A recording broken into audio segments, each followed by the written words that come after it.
You have a first memory, maybe it's a birthday, a beach, a dog, a face leaning over your crib in the dark. You're certain it happened, certain it belongs to you, certain it's the very beginning of the long story that became your life. But the real answer is far stranger. That memory probably isn't the beginning at all, and some of it may never have happened to you.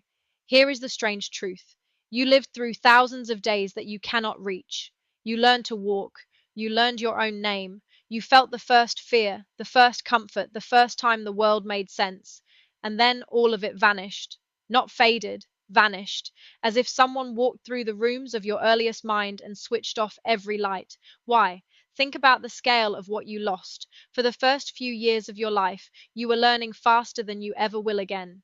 You decoded an entire language from nothing.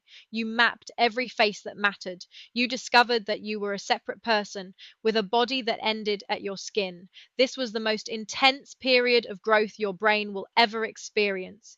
And you remember almost none of it. Sigmund Freud noticed this more than a century ago. He gave it a name. He called it infantile amnesia, the curious blank that covers nearly everyone's first years. Freud thought we were burying those memories on purpose, hiding something too raw to look at.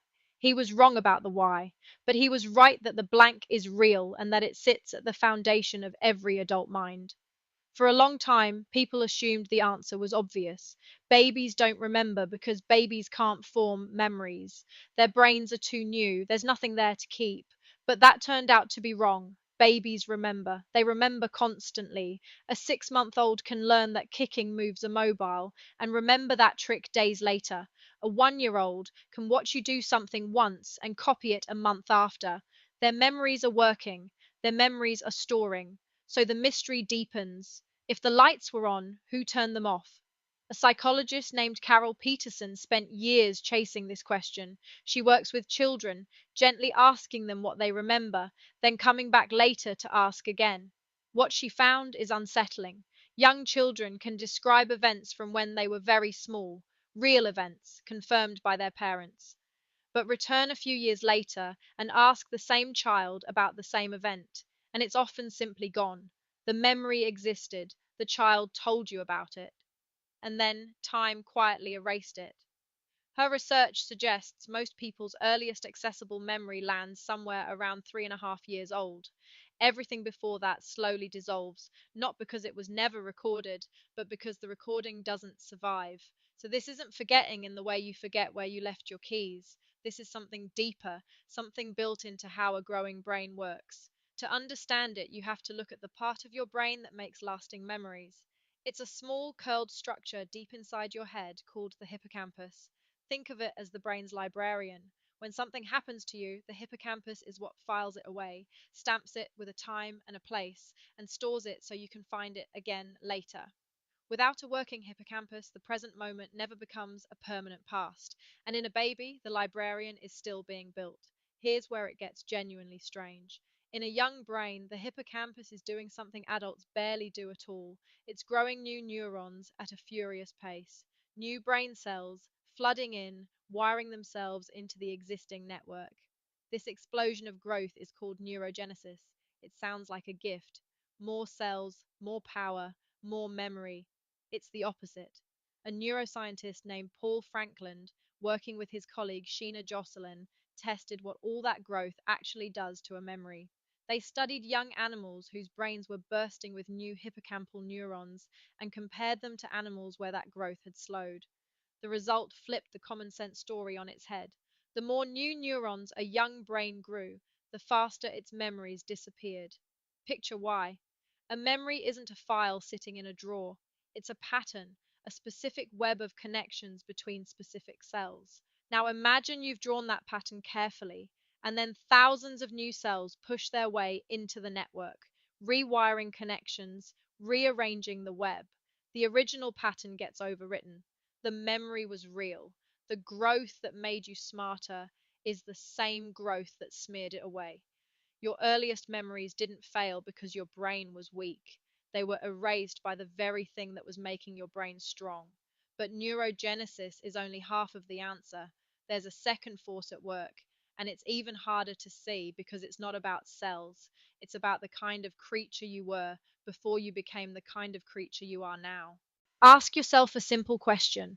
What is a memory made of? When you recall something, you don't replay raw sensation. You recall a story. There was a place. There was a before and an after. There was you, a person it happened to. Your memories are stitched together with language and with a sense of self. They live inside a narrative. A baby has neither. A developmental psychologist named Catherine Nelson spent her career studying how children turn experience into story. Her work points to something profound. Before you had words, before you fully understood that you were a continuous person moving through time, you had no shelves to put memories on. The experiences happened, the feelings were vivid, but there was no narrator inside you to say this happened to me on this day, and it mattered. And a memory with no narrator is almost impossible to find again years later.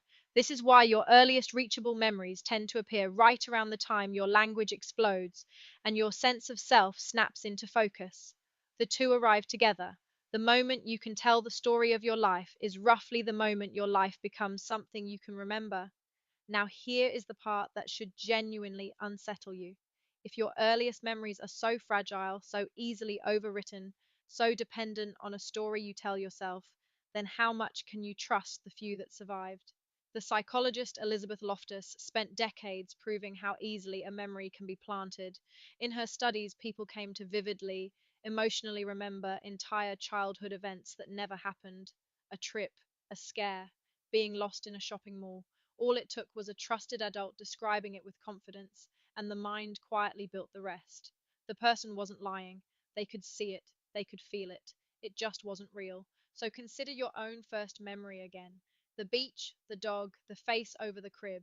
How many times has it been retold at family dinners? How many old photographs have you stared at? How many times did someone say, "Remember when you," and you nodded and absorbed their version and made it yours?